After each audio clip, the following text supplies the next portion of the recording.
Job প্রার্থী ও শিক্ষার্থী ভাই বোনেরা, আসসালামু আলাইকুম ওয়া রাহমাতুল্লাহ। আজকে আমরা তৃতীয় ম্যাথ নিয়ে আসছি, যেটা বাংলাদেশ পাওয়ার ডেভেলপমেন্ট বোর্ডে আসছিল। আর বিগত ক্লাসগুলো আমাদের প্লে লিস্টে দেওয়া আছে, আশা করি দেখে আসবেন। আর আজকে ম্যাথ শুরু করা যাক, আসুন।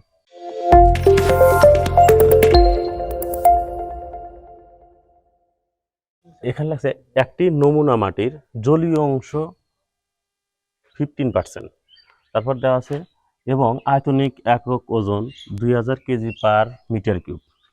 আপেক্ষিক গুরুত্ব আছে 2.65 হলে গামা ডি এন, অর্থাৎ void ratio void ratio N হচ্ছে হলো আপনার porosity, degree of saturation S R এবং এসি এয়ার কন্টেন্ট নির্ণয় করুন।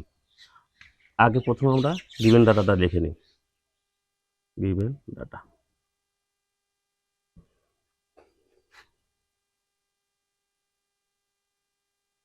প্রথমে বলছি কি নমুনা মাটির জলীয় অংশ।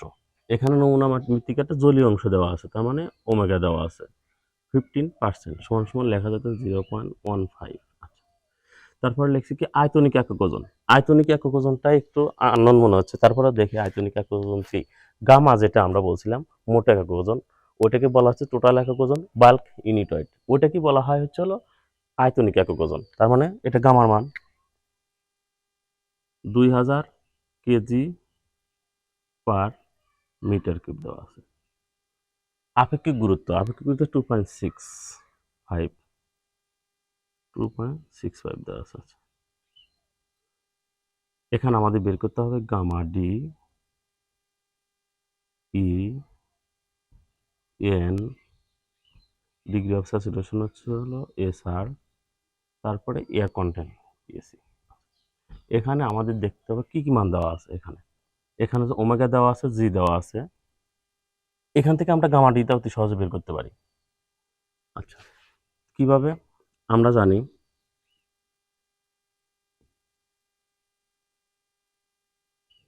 সুপার টেকনিক সূত্রের মধ্যে আমরা লিখছিলাম হলো গামা ডি সমান সমান লিখছিলাম হলো গামা 1 প্লাস ওমেগা, আর আবার লিখছিলাম জি গামা 1 প্লাস ই।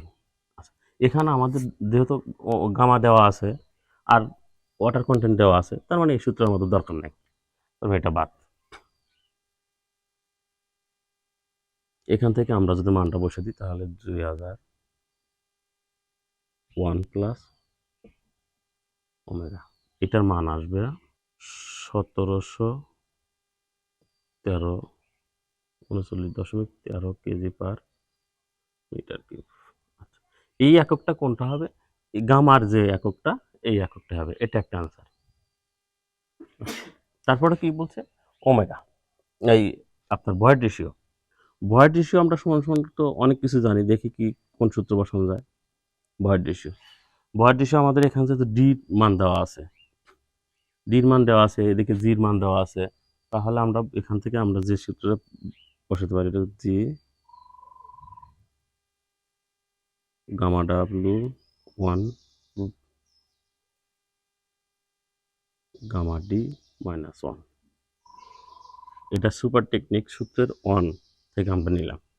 এখানে দেখেন, এখানে লেখা আছে যদি জি আছে 2.65 গামা, যেহেতু এখানে কেজি পার মিটার কিউব আছে, আমরা এটাও gamma W KG per metre cube সমান 1000 KG per metre cube. Gamma D বের হয়েছে কত? 1739.13। এখানে এন বাড়াচ্ছে হচ্ছিল 0. এর মান বাড়ালো 0.52। এখান থেকে আমরা ইর মানটা বের করি, এন মান পোরোসিটির মানটা, পোরোসিটি সমান সমান ই ডিভাইডেড 1 প্লাস ই। এখানে যদি আমরা মানটা বসে দিই কত হবে? 0.051 প্লাস 0.52। এটাকে আমরা লিখতে পারি 3. আচ্ছা, আমরা জানি পোরোসিটির মানটা পার্সেন্টেজ লেখা থাকে, তাহলে আমরা এটা লিখবো 0.4। এটি আনসার। তারপরে কি চাইছে? Degree of saturation. আচ্ছা, ডিগ্রি অফ স্যাচুরেশনের ইর আমরা প্রথম সূত্র, দ্বিতীয় সূত্র দিয়ে বের করব।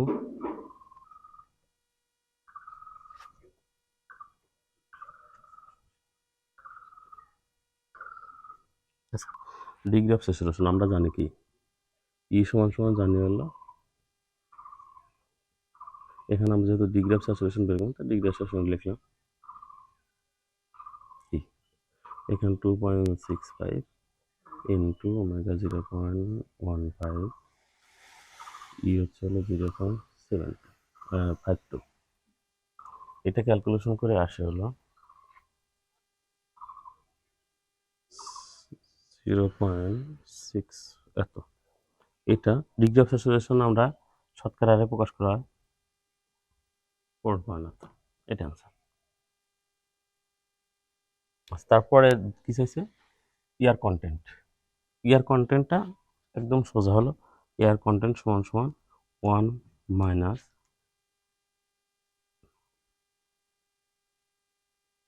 1 মানে ডিগ্রি অফ স্যাচুরেশন 1 মাইনাস 0 এই মানটা বসাই দেবেন 0.674 সমান সমান লেখা যায় 0.235 এটা যদি আমরা পার্সেন্টেজ লিখি 5%। এই ছিল আজকের আয়োজন। পরবর্তী ক্লাস দেখার আমন্ত্রণ জানিয়ে শেষ করছি। আর কেউ যদি না বোঝেন কোথাও আমাদের কমেন্ট বক্সে জানাবেন, ইনশাল্লাহ আমরা চেষ্টা করব আপনার সেই অনুযায়ী তথ্য দেওয়ার, সঠিক তথ্য দেওয়ার। আজকে এই পর্যন্তই। আল্লাহ হাফেজ।